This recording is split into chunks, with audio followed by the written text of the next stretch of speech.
witness.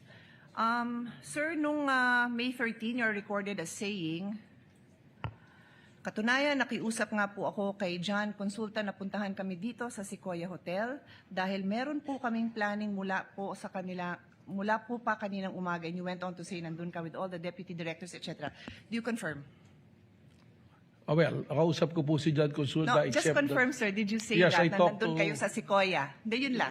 Yung statement na Haba yun. po kasi yung statement nyo. I just pasensya need na. you to confirm, did you say that you were in Sequoia? Yes, I talked to Thank you. to So John you are Consulta. confirming. Okay. Yes po. And then later on, dinagdag nyo, wala kami sa Senado, we are on stand down because that's the instructions. Did you also say that? Yes po. Thank you. Meanwhile, in another interview, you then said, mayroon request si GM Veloso to help them secure the area kasi napapansin nila na magulo, labas-pasok. Nagpadala kaming ilan lang na ahente, parang 4 to 6 na tao, na nag-iikot sa premises ng GIS. Hindi pumasok sa Senado. I am quoting Inquirer dated 13 May 2026. Did you say this?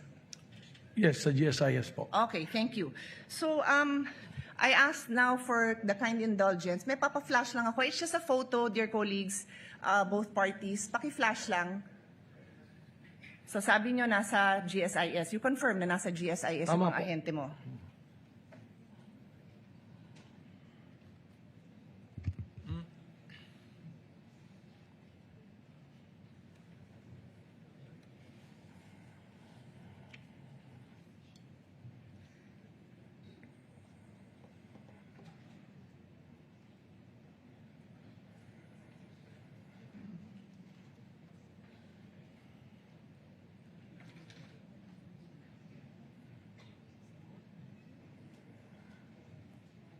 Pwede magpa-update sa technical what's going on. It's just a photo.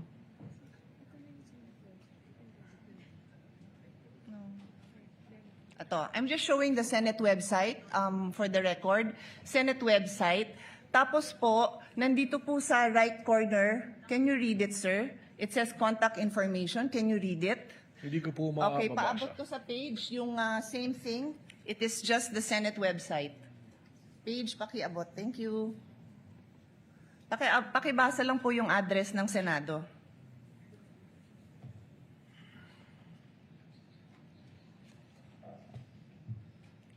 Contact information, GSIS Building, JW Jokno Building, Pasay City, 1300 Metro Manila, 632-8552. Okay na po yung phone number, no need.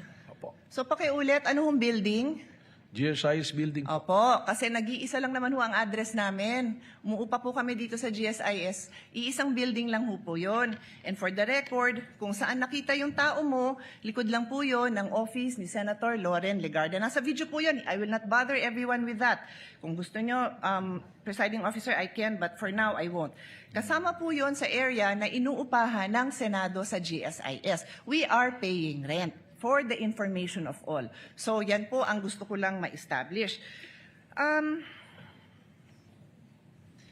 It seems kasi po na you swore an oath, no, to tell the truth, the whole truth, and nothing but the truth. Is that correct? Yes po. Thank you very much. So, sa kaalaman po ng ating mga nanunood at masigasig na taga-subaybay ng mga kababayan natin, Rule 133 on the weight and sufficiency of evidence. Sabi sa Section 1, preponderance of evidence, in determining where the preponderance or superior weight of evidence on the issues involved lies, the court may consider all the facts and circumstances of the case, the witness's manner of testifying, their intelligence, and also their personal credibility. Furthermore, in Section 11 of Rule 132, a witness may be impeached by evidence that his or her general reputation for truth, honesty, or integrity is bad. So, nag-ring na yung bell. I will be loyal. I will follow this na lang. Pero may record pa sana akong papakita. If the body wants, I will show the video na sinabi din po ni NBI Director in interview, wala pong nasaktan, wala pong nangbugbog. But we have a video. Alam po ng lahat ng mga kasamahan natin na yung OSAA, yung aming pong personnel, binugbog. May video po tayo niyan. I leave it to the body. I leave it to the presiding officer if we want to take up the time of this court to show that. Yun lang po. Maraming salamat. Thank you, Senator Judge Pia Cayetano. Senator Judge